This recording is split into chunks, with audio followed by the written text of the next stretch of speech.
What's up, folks? Today I am gracing you with a Suda 51 piece of art. Part 1 of this series emerged back in 2007 on the Wii, and now it and its sequel have got a Switch release a few weeks ago due to the fact that, Part 3 is coming out quite soon.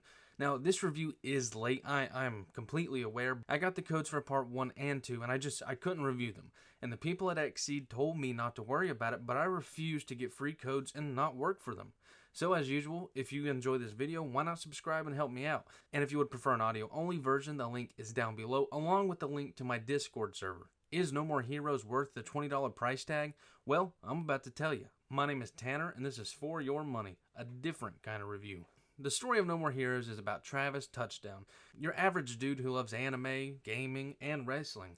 Problem is, he's running dry on funds, and luckily for him, he meets a girl named Sylvia at a bar who gives him the opportunity to kill the Drifter, who is also rank 11. Now, Travis uses his trusty beam katana just to do as she asks. What he didn't know is upon his first rank kill, he now has a forever target on his back.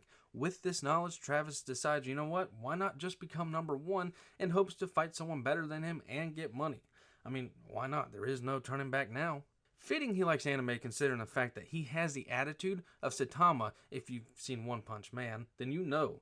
Overall, this story is meant purely for our entertainment. Really, all Suda 51 games are, which is why they're just pure magic. Now, we don't always need a story that's VGA worthy of an award, otherwise we just forget the magic of gaming. It has over-the-top characters with dialogue that does not shy from anything, but I will say that the ending to this game truly caught me off guard. As I'll mention in the gameplay, there's some tedious padding to lengthen the game, but I do forgive a good bit of it because I truly love the conclusion of this story. No More Heroes is a hack and slash bloodfest. I mean, seriously, this game has fountains of blood just like you see in Kill Bill, except this time your enemies also bleed a stupid amount of coins. Now you can tell that this is a Suda title because the combat isn't just some beam katana attacks and the enemies are dead. It's more entertaining than that. So first and foremost, I always turn off motion controls, but in order to perform different stances in this game, it's still going to track your Joy-Con, so even if you have it turned off, you still need to move the controller up or down for the different stances. With that out of the way, the combat is button mashing, light and heavy attacks, as well as 2 stun attacks. Now, taking an enemy's health bar all the way down, this triggers a QTE of sorts where you flick the joystick in whichever direction it indicates, and then you execute the enemy, thus begins the fountain of blood and coins. Stunning is mainly achieved by the punch and kick attacks, but can be done with your regular hack and slash play. Doing so will allow you to perform one of Travis's various wrestling moves he learned from the years of watching it on TV. This will take a generous amount of your enemy's health, and while they lay on the ground, you can also execute them. Now, I mainly use these wrestling moves for your heftier enemies who also carry beam katanas and your bosses. One neato thing about the combat is with every enemy killed, you'll notice there's a slot machine-like thing at the bottom of the screen. If you roll a match, you'll get an ultimate. Now, whether that ultimate will be Travis with blonde hair and everything is one hit, or the one with a gray filter making Travis taunt and execute enemies, I mean, they really just add to the Suda formula of pure awesomeness. It's dumb, it's over the top, and I loved every second of it. Now, I mentioned above doing wrestling moves on bosses, and trust me, it's going to be a necessity to do those moves if they are vulnerable to them. Some are not susceptible. Which brings me to the magic of so many Suda games. Boss fights are just so interesting. Each are very quirky, and all will have to be battled differently. One will see you running around trying not to fall in sand pits while she's throwing grenades, and another one you'll be fighting with an upside down screen with all inverted controls. Now, as much as I do love the diversity and originality in these fights, I do have one major issue. A lot of these bosses back up into one corner of the arena and they stay there. To the normal ears, I'm sure you're like, oh hell yeah, cheese. But no, this is no cheese, it's the opposite. Because some bosses you need to sidestep counter them, allowing you to go into a slow-mo frenzy of attacks, but you can't because they love their damn corners. Or you might need to block one of their ultimates, and then being in the corner makes it irritating. There are some where this isn't the case, and they are an absolute blast, but there are more of them that are crowding up in their favorite hidey hole. The next step to gameplay is the open world. This is where a lot of the padding comes in, and you'll see, but I do forgive it. In the world of Santa Destroy, you'll pick up jobs to earn money so you can enter the next ranked match. You have to pay to enter a ranked match. Now, these jobs are anything from clearing the beach of hidden landmines with a metal detector in your beam katana, picking up deadly scorpions in the desert, filling up cars with gas. I mean, really, they're just jobs. Now, after every boss fight, you unlock a new job, and after completing that said job, they will tell you that they have shadier business to be done, and that they sent the ticket over to the building where you get your assassination contracts. These contracts are the more entertaining way to earn money, and they also pay more. All of these consist of killing people, but where they differ is how you do it. Some will ask you to kill as many as you can without being hit, or the more famous one, killing enemies while playing baseball with them. To get these jobs, you'll have to drive your motorcycle, the Spell Tiger, around town. Now, the driving mechanics, no, they're not the best, but I did have fun, and you will get the hang of it. Now, also while you're around town, you can stop in the local clothes store, the gym so you can increase Travis's stats, an armory so you can buy a new beam katana, which there are only 3. There's some other places you can go, but they are smaller things, nothing more than shopping and upgrading Travis, so you can tell it's a small open world really meant for your jobs. The design for No More Heroes is out of the ordinary, as once again, most Suda games are. Cell shading isn't odd. I mean, we see tons of games lately with that art style. Void Bastards, Windbound, No Straight Roads, etc. We see a lot.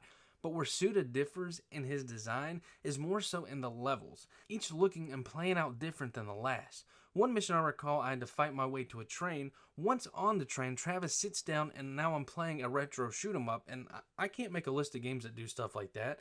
But this is his formula in making games. Look at Lollipop Chainsaw. He changed the genre a good bit, making us play Pac-Man, but instead of our hungry yellow friend, it's substituted with Juliet Starling.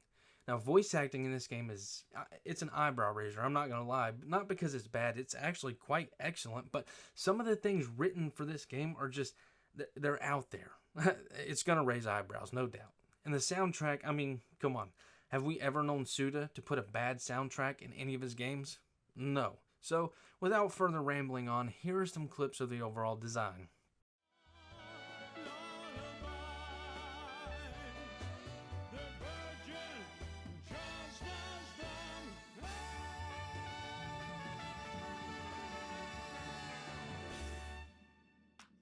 Thank you. Mighty kind of you. Nice set of pipes you got there, old man. It has always been my dream to perform in a stadium such as this. A gentleman from the association told me... Hey.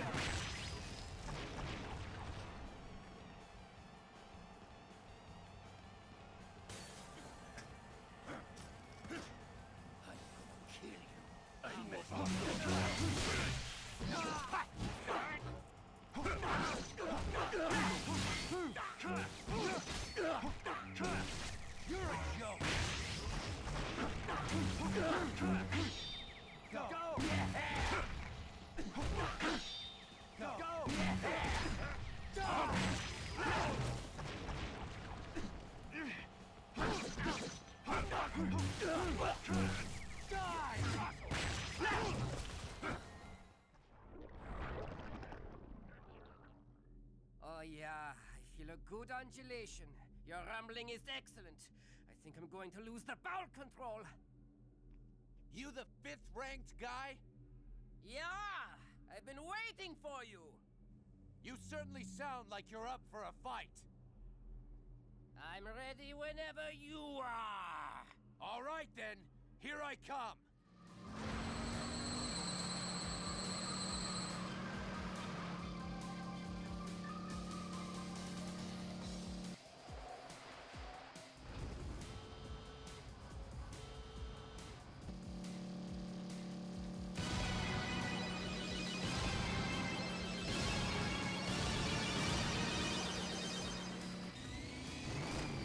I think No More Heroes Part 1 is worth $15 out of $20.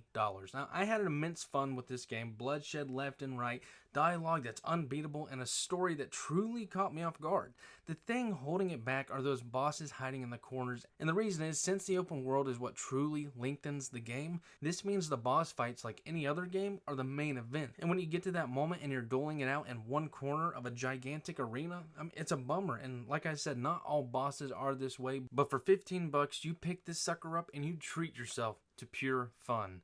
That's all I got, folks. If you enjoyed this video, why not subscribe? And if you did not, hit that thumbs down. Till next time, fellas.